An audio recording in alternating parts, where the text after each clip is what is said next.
না Shekhar, I don't agree with her. আমি জানি না ও কি ভাবছে। এভাবে ঘুরিয়ে কথা বললে তো হবে না। এই বিষয়টা যত তাড়াতাড়ি ক্লিয়ার হবে ততটাই ভালো, কারণ সবাই এটা যত দেরি করে জানবে ততটাই বেশি কষ্ট হবে। তোমার কথা একদম ঠিক নন্দিনী, কিন্তু সুমনা কি ভাবছে আর ও কি চায়? এটাই তো জানি না আমি। তুমি বোঝাও ওকে। ও সবাইকে স্পষ্ট করে বলে দিচ্ছে না কেন যে ও নন্দনকে ভালোবাসে আর অংশুমান দাদাকে বিয়ে করতে পারবে না। সিম্পল। নন্দিনী, ওখানকার পরিস্থিতি কেমন সেটা তোমরা ভালো জানো, কিন্তু আমি শুনবো না শেখর। এখানকার পরিস্থিতি দেখেই আমি বলছি। দেখতে পাচ্ছি যে অংশুমান দাদাও সুমনাকে ভালোবেসে ফেলছে, আর নন্দনের ভালোবাসা তো পাগলামিতে পরিণত হচ্ছে। আর মা তো জানি না কি কি স্বপ্ন দেখে নিয়েছে অংশুমান দাদার বউয়ের জন্য। আমার তো মাথা খারাপ হয়ে যাচ্ছে এটা ভেবে যে ও সবকিছু সামলাবে কি করে। এই সত্যিটা সবাই জানতে পেরে গেলে এই বাড়িতে কত বড় ঝামেলা হবে। জানি না ও সিচুয়েশনটা বুঝতে পারছে না কেন। আমি সব বুঝতে পারছি, কিন্তু তুই কিছু বুঝতে পারছিস না যে এই বাড়িতে কি কি ঘটছে। দাদা, কিষানগঞ্জে কত কিছু ঘটে গেল। যখন আমরা কুলদেবীর মন্দিরে পুজো দিতে গিয়েছিলাম, আমাকে সাপে কামড়েছিল। আমার প্রাণ বাঁচানোর জন্য সুরভিমার নিজের প্রাণের তোয়াক্কাও করেননি। মনে আছে তো তোর নন্দিনী, ওনার হাতের পোড়া দাগ? তুই কি চাস বলতো এসবের জন্য ওনার হাতের বদলে ওনার মনটা ভেঙে ছাড়খাড় করে দেবো আমি? না নন্দিনী, অটুট বিশ্বাস মনে নিয়ে যে মা কুলদেবী মায়ের সামনে গিয়ে দাঁড়িয়ে পড়লেন, আমি সেই মায়ের বিশ্বাস ভেঙে দেব কি করে নন্দিনী? সুমনা, তুই অংশুমান দাদা আর নন্দনের কথাটা ভাবছিস না? ওদের ভালোবাসার কথাটা ভাবছিস না? আমি সবার কথাই ভাবছি নন্দিনী। অংশুমান আমার জন্য কত কিছু করেছেন বলতো। আমার দিকে একটা প্রশ্ন উঠেছিল, আর উনি নিজের প্রাণের ঝুঁকি নিয়ে ওই প্রশ্নের উত্তর খুঁজতে বেরিয়ে পড়েছিলেন। বড় মাও কিচ্ছু বলেননি ওনাকে। আর হ্যাঁ, আমি নন্দনকেও চিনি। এটা সত্যি যে ওর মনে আমার প্রতি ভালোবাসা কতটা গভীর হয়ে উঠেছে। তুই কি চাস নন্দিনী? ওর এই ভালোবাসা পাগলামির রূপ নিক? দুই ভাইয়ের মধ্যে আমি মনোমালিন্য সৃষ্টি করে দিই? না নন্দিনী, এক ঝটকায় সমস্ত সম্পর্ক ভেঙে যাবে দাদা, শুধুমাত্র আমার জন্যই। নন্দিনী, এমন এক পরিবার যেখানে সকল সম্পর্কে এত সম্মান দেওয়া হয়, সেখানে আমি আমার ভালোবাসার জন্য, আমার স্বার্থের জন্য সেই সম্মানের গায়ে কালিমা লাগতে দিতে পারবো না নন্দিনী। না, পারবো না আমি এইসব করতে। আমার ভালোবাসা এতটা স্বার্থপর নয়, আর না এত দুর্বল যে আমি সমস্ত সম্পর্কে বলে দিয়ে নিজের জন্য একটা মহল তৈরি করব। না নন্দিনী।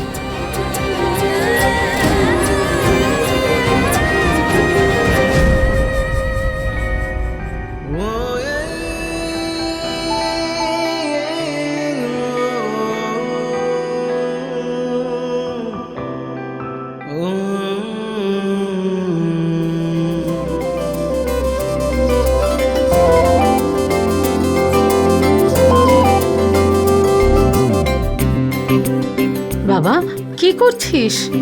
স্বর্গের দর্শন। কথায় আছে না মা, যে মায়ের পায়ের কাছে স্বর্গ থাকে, তাই আমার স্বর্গ দর্শন হয়ে গেছে। তুমি তো ক্লান্ত, তাই না? এতজনের জন্য এতগুলো রান্না করলে, তাও কিছু খাওয়া দাওয়া না করে তুমি বিশ্রাম নাও। আরে কি করলাম আমি? সুমনাই তো সব করেছে, কোনো কিছুতে হাত দিতে দেয়নি, সব কাজ নিজে করেছে।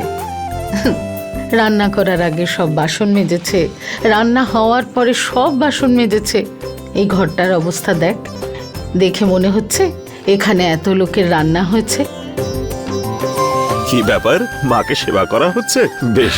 আর রে বাবা, সুরভি, সম্পর্ক আর দায়িত্ব ঠিক কিভাবে পালন করতে হয় এসব কিন্তু সুমনার কাছে শিখতে হবে। ঠিক বলেছ তুমি একদম। সুমনা সব সম্পর্ককে ওর ভালোবাসা দিয়ে এমন ভাবে বাঁধে যে সবাই ওরই গুণগান করে। ঠিক বলেছ নন্দিনী, আমি আমার সকল সম্পর্ক আর সকল ধর্ম পালন করে যাব। কিন্তু কিভাবে সুমনা? এতগুলো সম্পর্কের বাঁধন তুই কিভাবে সামলাবি? ঠিক সামলে নেব আমি নন্দিনী। আমাদের ভালোবাসা এতটাও দুর্বল নয় যে এত সহজে ভেঙে যাবে। আর তুই আছিস তো আমার পাশে, সব সামলে নেব আমরা। কিন্তু এই মুহূর্তে নয়, কারণ এই মুহূর্তে একটা সামান্য ভুলও যদি হয়ে যায় তাহলে সমস্ত সম্পর্কই ভেঙে যাবে। আর এইটা আমি হতে দিতে পারবো না নন্দিনী। এখন বাড়িতে সবাই একসাথে মিলে পুজো করছেন, সবাই সেখানেই ব্যস্ত। আর এই কথা যদি এখনই সবার সামনে গিয়ে বলি তাহলে পুজোয় বিঘ্ন ঘটবে। তাই এই সব নিয়ে আমরা পরে আলোচনা করব। আর বাকি ভগবান তো রয়েছেনই, উনি সব সামনে নেবেন। নন্দিনী, তুমি বন্ধু সুমনার, আমি দাদা ওর। সম্পর্ক কিভাবে পালন আর কিভাবে সামলে রাখা যায় এগুলো আমিও ওর থেকেই শিখেছি। ও আমার ছোট বোন হলেও আমার মায়ের মতো খেয়াল রেখেছে। আমি তো পুরো বিশ্বাস করি আমার বোনকে। এবার তুমি ভেবে দেখো, তুমি তোমার বন্ধুকে কতটা বিশ্বাস করো। ভরসা ভরসা তো আমি ওকে নিজের থেকেও বেশি করি, তাই এত চিন্তা হচ্ছে। খুব চিন্তা হয় তোকে নিয়ে সুমনা। সবসময় আমার এটা ভেবেই ভয় হয় যে তুই কোন জটিলতার মধ্যে ফেঁসে যাস।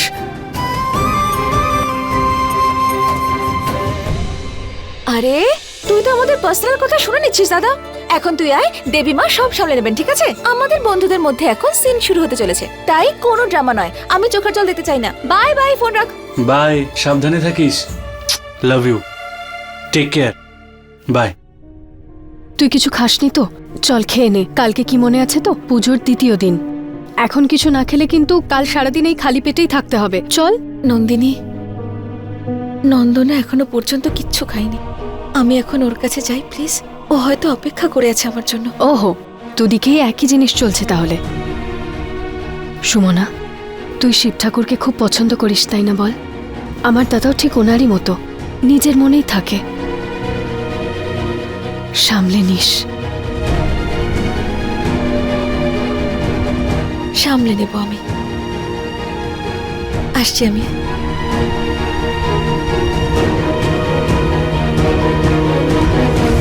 বাবা ভোলানাথ সুমনাকে আমাদের কাছে পাঠিয়ে এক বিরাট বরদান করেছেন। কিন্তু মা, তুমি কি সুমনাকে জিজ্ঞেস করেছো যে ওর কি মত? তুই সুমনাকে জিজ্ঞেস করেছিস? আমি তো আমার কাজ করেছি। তোর জীবন সঙ্গিনী হতে চলেছে, তুই তোর কাজ কর বাবা। অংশু, তোমার মা ঠিক বলছেন। সুমনার সঙ্গে এবার কথা বল। আমি তোর মনটা পড়েছি, আমি সুমনার মনটাও পড়েছি, ওর হাসি খুশি মুখটা দেখেছি।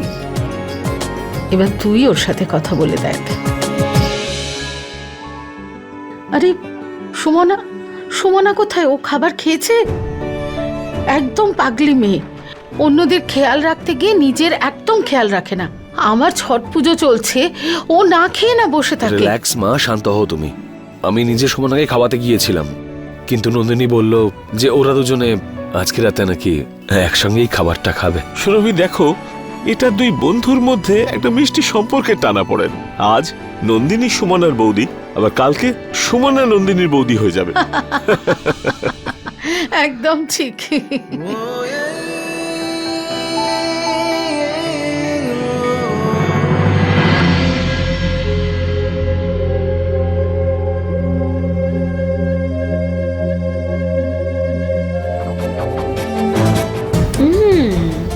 এই পাখি আবার কোথায় উঠতে যাচ্ছে? জালে আটকাতে নাকি জালে ফাঁসাতে? যাই হোক, নতুন কিছু গল্প আমার চাই।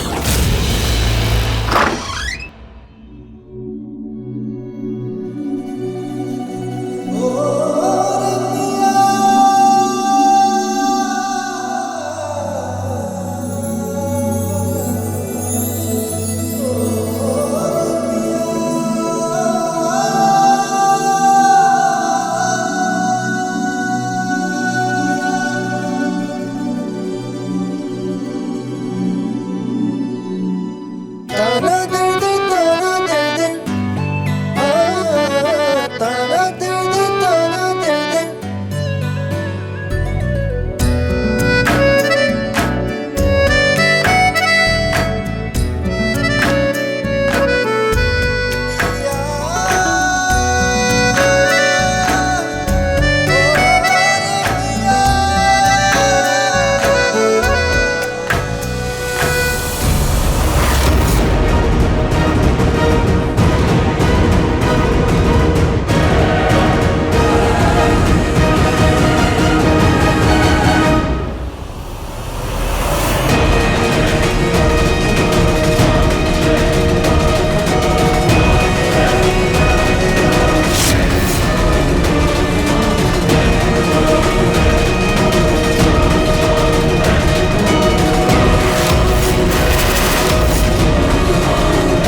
ভগবান, এঁটো খেয়ে উপোস ভাঙার অধিকার তো শুধু বউয়েরই থাকে। এ আবার কি নতুন নাটক? আমি কে তোমার?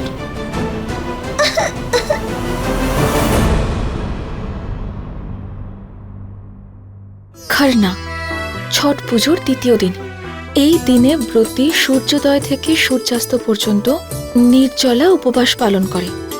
সূর্যাস্তের পরে ব্রতী ভগবান সূর্য আর ছট মাকে ভোগ অর্পণ করে তবে নিজেদের উপোস ভাঙে।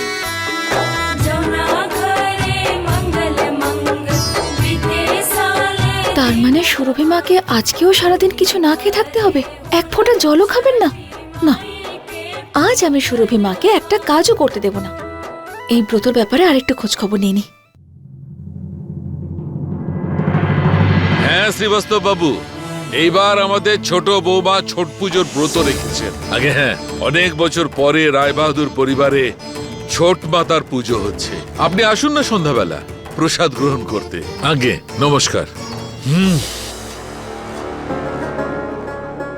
নিখিলেশ, যেই সবাই জানতে পেরেছে যে ছোট বৌমা ছট পুজোর ব্রত করছে, সবাই পুজোতে আসতে চাইছে। কাকে বারণ করব, কাকে করব না। আসলে অনুষ্ঠানটাও তো খুব পবিত্র। আমাদের এখানে তো বিনা নিমন্ত্রণে লোকে প্রসাদ গ্রহণ করতে আসে। কমপক্ষে 100-150 জনের লোকের প্রসাদের ব্যবস্থা তো করতেই হবে। হ্যাঁ বাবা মশাই, একদম ঠিক বলছেন আপনি। মানুষজন তো আসবেই, কারণ ছট পুজোয় তো এমনটাই হয়ে থাকে। কিন্তু বাবা মশাই, আমি এটা ভাবছিলাম যে যেহেতু সুরভি ব্রত রাখছে, তাই ও একা হাতেই পুজো প্রসাদ কি করে সামলাবে? বাবা আমরা একটা কাজ তো করতে পারি, রান্নার ঠাকুরকে তো রাখতে পারি। উনি তো সব নিয়ম মেনেই রান্না করবেন। কারণ নিজের সুবিধার জন্য ব্রত নিয়ম বদলায় না বড় খোকা। আর এই সম্পত্তি, সুখ, সমৃদ্ধি সব ভগবানেরই তো কৃপা। খরনার অর্থটা সবাই কি জানে? হ্যাঁ বড় মা, খরনা শব্দের মানে হলো শুদ্ধিকরণ, শরীরের পাশাপাশি মনেরও শুদ্ধিকরণ। আজকের দিনে আমরা স্নান টান সেরে নিয়ে পবিত্র মনে সূর্যদেবকে পুজো দিই, আর সূর্যাস্তের পরে ওনাকে রুটি, গুড়ের পায়েস আর কলা দিয়ে ভোগ অর্পণ করি। হ্যাঁ, আমরা ছোলার ডালও বানাই, তবে সন্ধক লবণ দিয়ে, বাকিদের জন্য, ব্রতির জন্য নয়। নাও এলেন উনি জ্ঞান দিতে। খুব ভালো। যখন সবকিছুই জেনে গেছো তুমি, তখন সবাইকে বলো যে মনের শুদ্ধিকরণটা সবার আগে করতে হয়। পাচক ঠাকুরকে মূল্য দিয়ে ভোগ রান্না করে যদি ব্রত পালন করা হয়, তাহলে ভগবানের কৃপা কি করে পাবো আমরা? ব্রত পালনের ফলই বা কি করে পাবো? হ্যাঁ বড় বৌমা, কথাটা তুমি ঠিকই বলেছ, কিন্তু আমাদের এটাও ভাবতে হবে এত সমস্ত ব্যবস্থা এই ছোট বৌমা একা কি করে সামলাবে? ব্রতের নিয়ম পালন ব্রতী আর তার বাড়ির সদস্যদের করতে হয়, বাইরের কেউ সাহায্য করতে পারবে না। সুমনা নন্দিনীর ননদ, তাইও করতে পারে। আরে না দিদি, কোনো নিয়ম বদলাবে না। আর বাবা, আপনি একদম চিন্তা করবেন না, আমি সব করে নেব। আর তাছাড়া ছট মায়ের প্রসাদ যত লোকের মধ্যে বিতরণ হয়, তত সমৃদ্ধি হয়।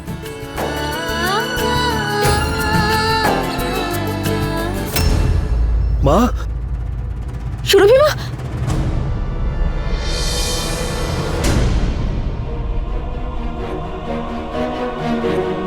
মা তুমি বসো। সবে তো দ্বিতীয় দিনের সকাল, এক্ষুনি মাথা ঘুরছে। বাকি দুটো দিন কি করে কাটাবি? করব দিদি, ছট মাতা সব সামলে নেবেন। যখন ব্রত করব ভেবেছি, তখন ব্রত করেই ছাড়ব। আমাকে ছট মাই ঠিক রাখবেন।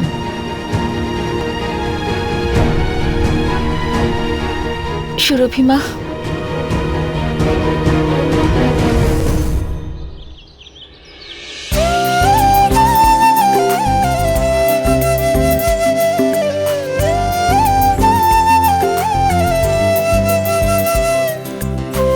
সোনা দাঁড়াও, তুমি একলা পারবে না, আমি আসছি। না সুরভি মা, আপনি ওখানে বসে থাকুন, আপনাকে ওখান থেকে উঠতে হবে না, আমি সব করে নেবো। কিন্তু ওটা খুব ভারী আর বড়।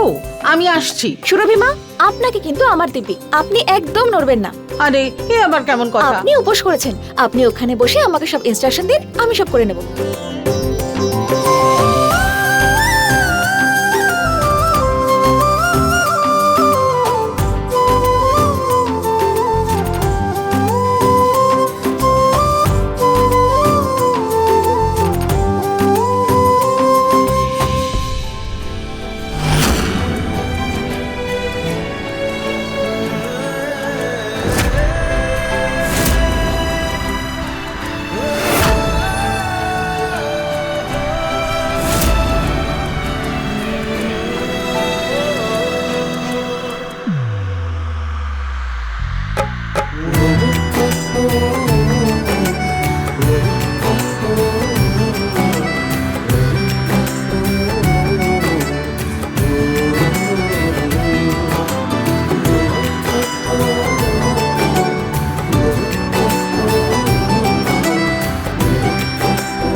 অংশুমান, তুই ভিতরে কি করে এলি? দিদি অনুমতি দিয়েছেন? মা, রান্নার ঠাকুর বাইরে থেকে আসলে নিয়ম ভাঙবে তো, কিন্তু সে যদি বাড়িতেই থাকে তাহলে তো আর নিয়ম ভাঙবে না। গঙ্গা স্নান করে এসেছি আর পূর্ণ শুদ্ধ হয়ে এসেছি, এবার নিশ্চয়ই যে ঢিমার কোনো আপত্তি হবে না। এটা ভালো হয়েছে, বড় মায়ের বানানো নিয়ম দিয়ে সুরভি মা সাহায্য পাবেন, তাও আবার বাড়ির সদস্যদের মাধ্যমে।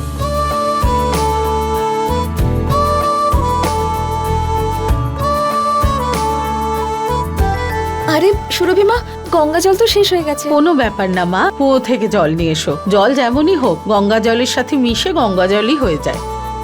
আচ্ছা।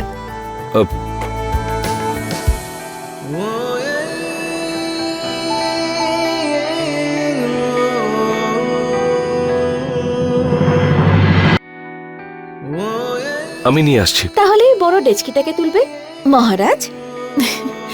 আমি নিয়ে আসছি।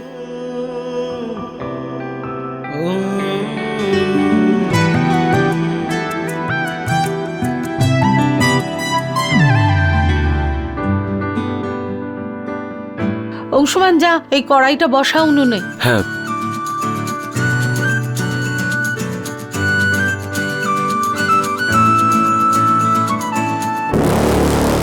কি করছো তুমি? এই সুতির শাড়ি আর মেকআপ না করে কোথায় যাওয়ার প্রস্তুতি করছো? আসলে আমি ছোট মাকে সাহায্য করতে যাচ্ছিলাম, বাড়িরই তো পুজো, তাই কি আর সাজগোজ করব। কোনো দরকার নেই কারো সাহায্য করার। আর শোনো, এই রোজ রোজ নিরামিষ খাবারের যে ড্রামা চলছে না, এটা আমার একদম ভালো লাগছে না। পেঁয়াজ, রসুন আর গরম মশলা দিয়ে খাবার তৈরি করো আমার জন্য। সৌরভ বাবু, আপনি এসব কি বলছেন? বাড়িতে ছট পুজো চলছে, আপনি চাইলে আমার প্রাণ নিয়ে নিতে পারেন, কিন্তু আমি এমন কাজ করতে পারবো না। আর না আপনাকে করতে দেব। খুব সাহস হয়েছে না তোমার? তুমি জানো তো যে আমি কি করতে পারি? কি হচ্ছে জামাই বাবা?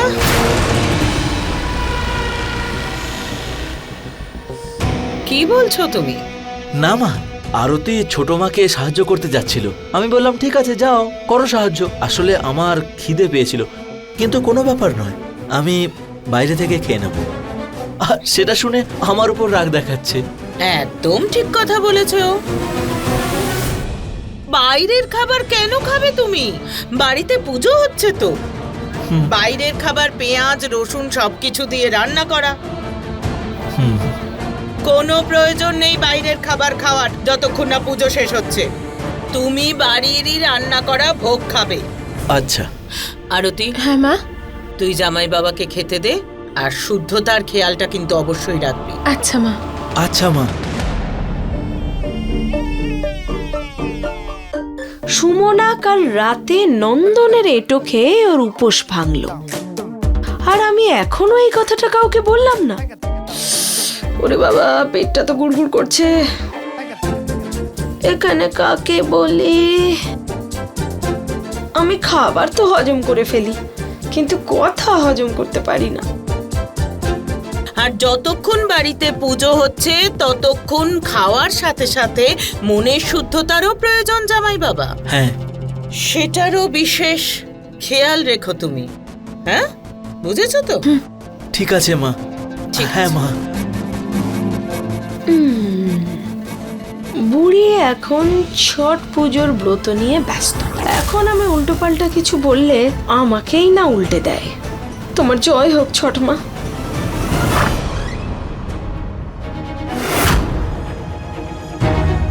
নন্দন, নন্দন, নন্দন ওঠ, নন্দন, আরে ওঠ না। আরে নন্দিনী, তুই সকাল সকালে যে ডিস্টার্ব করিস, কি হয়েছে?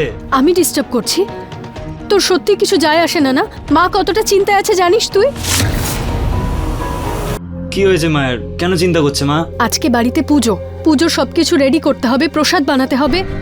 সব চাপ কিন্তু সুমনার ওপর এসেছে। তুই তাড়াতাড়ি ওঠ আর পুজোর জন্য তৈরি হ, ঠিক আছে? কারণ আজকে মায়ের আমাদেরকে প্রয়োজন, আমাদের মাকে সাহায্য করতে হবে। তুই তাড়াতাড়ি আয়। আর রেডি মানে ভালো করে স্নান করে, বুঝলি?